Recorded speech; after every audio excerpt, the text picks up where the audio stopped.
Hi, I hope you're well. So I've been using this planner for the last 3 years since they brought out A5 Softbounds. And the first 2 years I had it, 2020 and 2021, it was all colourful. And this year they've actually brought out a neutral option, and it's this Flora. This planner is purely functional, weekly overview, checkpoint for me. So I don't need, and to be honest, it's already stunning. I don't feel the need to add anything else other than to write my name. So that is what I'm going to do. And I'm going to use grey because I think it'll be nice with this lilac, and just write Ruth.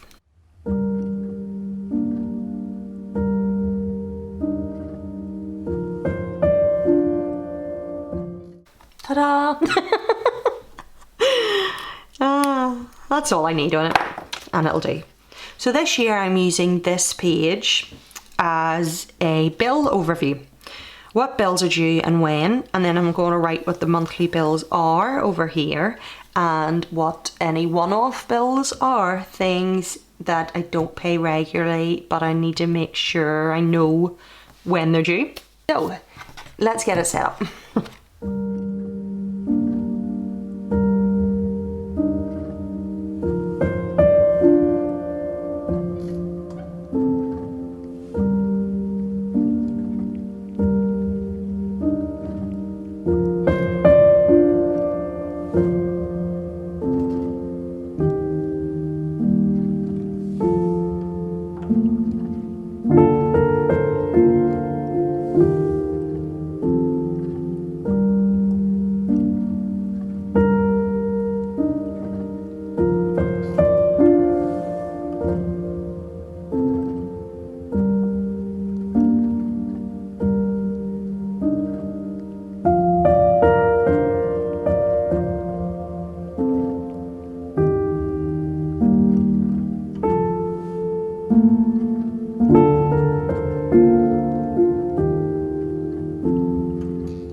feels like I've been sitting here for about 5 hours. I'm curious just to see how long that actually took when I look at the footage, but honestly sitting doing that has really made me aware of how much bits and pieces come out at different times, and some in clusters of the same times.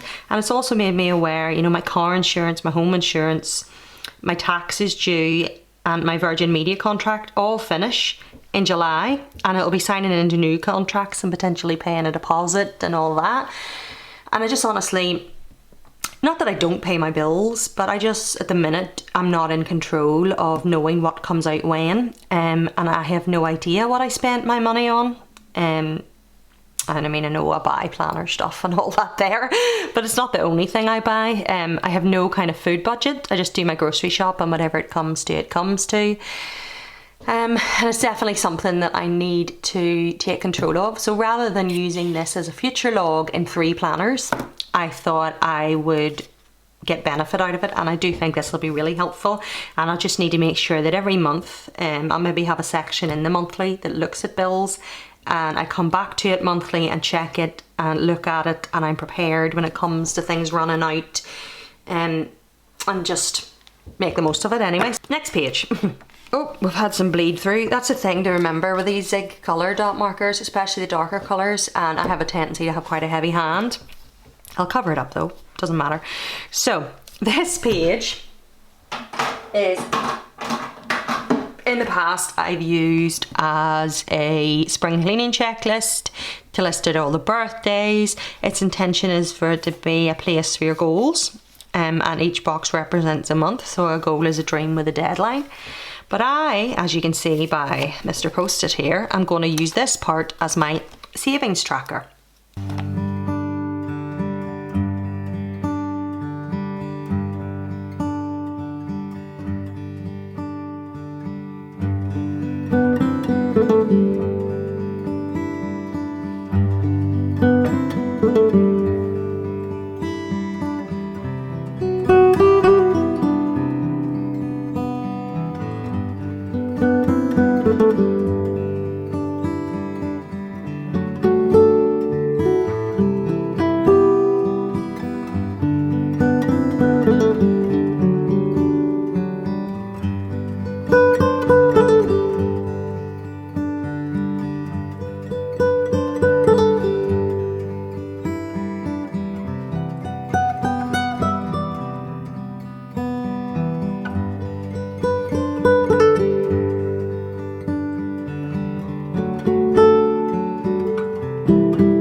So that's from the Flora washi in Erin Condren that comes in a set of 2.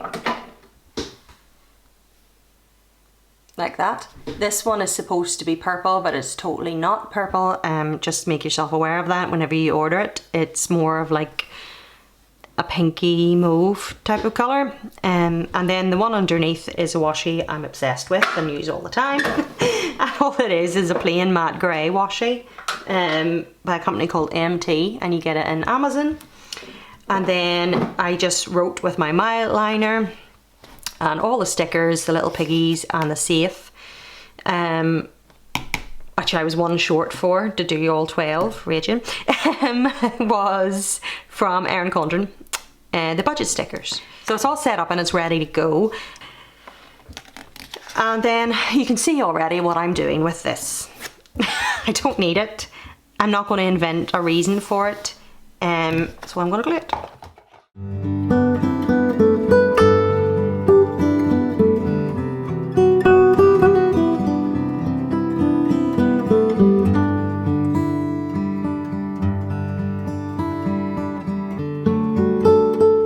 And that's it glued, and then just the next page then is into January.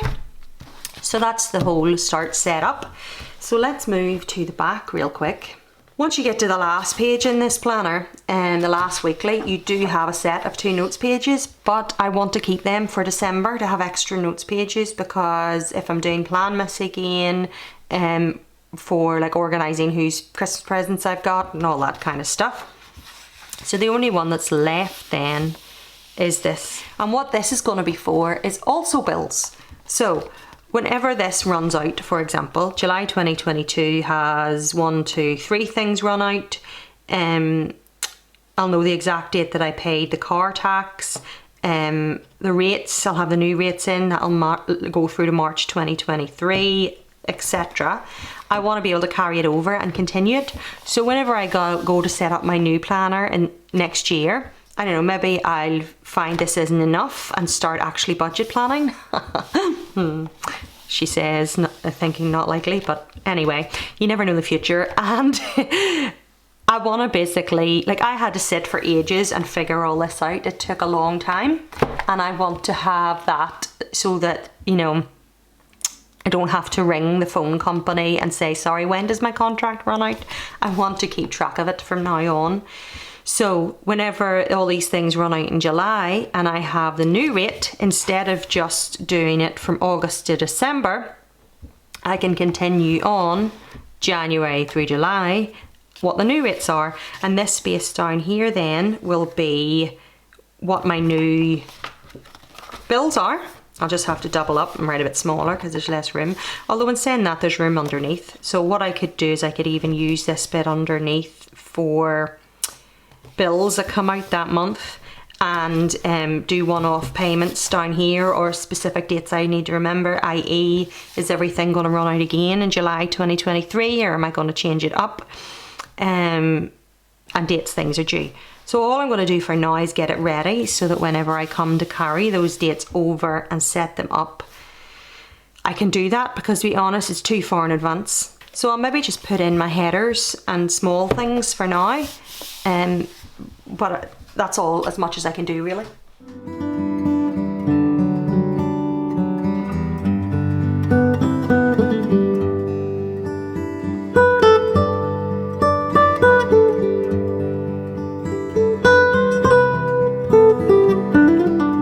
So that was fast, but yeah, it just doesn't make sense to try to fill it in now because too much could change.